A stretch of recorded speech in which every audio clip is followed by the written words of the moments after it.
एक मज़हर साहब आपकी तरफ आपसे सवाल करूंगा। Sure, मज़हर साहब आपने बड़ी खूबसूरत बात की, जनरेशन जी की आपने बात की। अगर हम देखें 90s से पहला जो बच्चा पैदा है, 80s का जो बच्चा है, हमारी जो जनरेशन है, हमारे यहाँ कुछ ना कुछ बहुत सारी चीज़ें डिफरेंट है, लेकिन आज का जो बच्चा हम देख रहे हैं उसमें एक चीज़ जो हम देख रहे हैं, जो तायरा साहिबा ने बात की कि कहीं ना कहीं, और आपने भी ये बात की कि वो एक ख्याली दुनिया में रह रहा है और उसको पैसा भी बहुत चाहिए, मशहूरी भी चाहिए, काम ना करना भी उसको है, लेकिन ये सारी चीज़ें अचीव करनी है।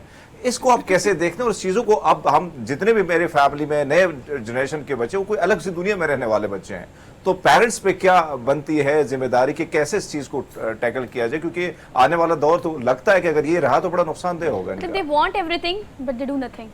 एक्चुअली सर आप इसको ऐसे देखिए, जब एक बच्चा अभी पैदा होने वाला है, अभी हुआ नहीं है, वहीं से उसका जो ब्रेन साइकोलॉजी जिसको आप कह सकते हैं वो डेवलपमेंट स्टार्ट हो जाती है। अब जो मदर देख रही है, जो उसका पूरा इर्द गिर्द का इन्वायरमेंट है, इसको साइंस भी कहती है, मैं उसमें नहीं अभी जाना चाहूँगा, आई थिंक इस प्रोग्राम की उसमें बाहर निकल जाऊँगा मैं अपने डोमेन से। वो वहीं से लर्न करना शुरू कर देता है। अब वो बच्चा 6 मंथ्स का है, तो अकॉर्डिंग टू साइकोलॉजी वो वहीं से जेलसी अडॉप्ट कर रहा है। अब उस बच्चे को मैं दिखा क्या रहा हूँ?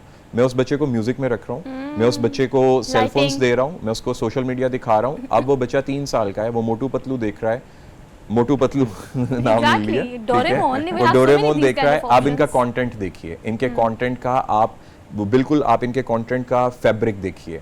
अब जब मैं 3 साल का हूँ, मैं ये फैब्रिक देख रहा हूँ और इसी फैब्रिक के साथ मैं जा रहा हूँ, अब ऐसे इसी कंटेंट के साथ मैं स्कूल जा रहा हूँ। मैं अपनी टीचर को देख रहा हूँ, मैं सबसे पहले इन 4 years, अगर मैं 4 साल का हूँ, मैं अपनी टीचर को इमेजिन करता हूँ।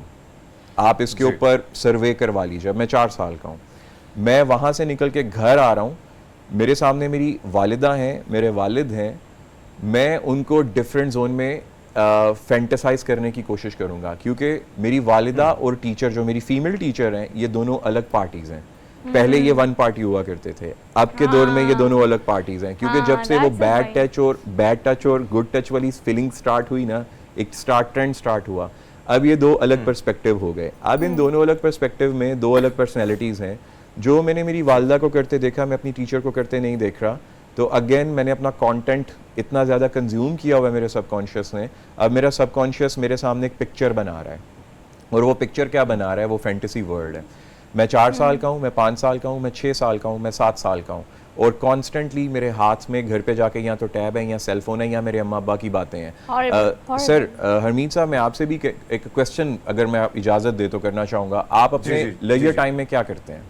स्क्रॉल अप स्क्रॉल डाउन, बस यही करते हैं। मुझसे नहीं पूछा, लेकिन मैं फिर भी बता रही हूँ कि हरमीत भाजी और हम लोग ये बहुत बात करते हैं कि सिर्फ 2-3 घंटे तो कहीं भी नहीं जाते ना, आप स्क्रॉल अप स्क्रॉल डाउन करें सोशल मीडिया को। सही बात है, बिल्कुल आपकी बात। न्यूरो मॉड्यूलेशन में एक सिंपल सी चीज़ होती है। मैं आपके पास बैठा हूँ, जिसको यहाँ पे कहा जाता है खरबूजे से देख के खरबूजा रंग पकड़ता है। न्यूरो मॉड्यूलेशन में बिल्कुल सिंपल सी चीज़ है। आप मेरे बारे में अच्छा राय रखते हैं, मेरे साथ बैठते हैं, आपकी पॉजिटिव वाइब मेरे पर्सनैलिटी स्ट्रक्चर का ऑटोमेटिकली हिस्सा बनेंगी। इसके ऊपर काफ़ी रिसर्च भी खैर हो रही है, और इसको मान भी लिया कई लोगों ने, और यही हम बच्चों के साथ कर रहे हैं। मैं अपने बेटे के साथ बैठ के अगर ऐसा कंटेंट खुद कंज्यूम कर रहा हूँ जो मुझे हिजानियत की तरफ लेके जाता है, तो मेरे अंदर जितनी भी वाइब्स हैं वो कंटेमिनेट होंगी।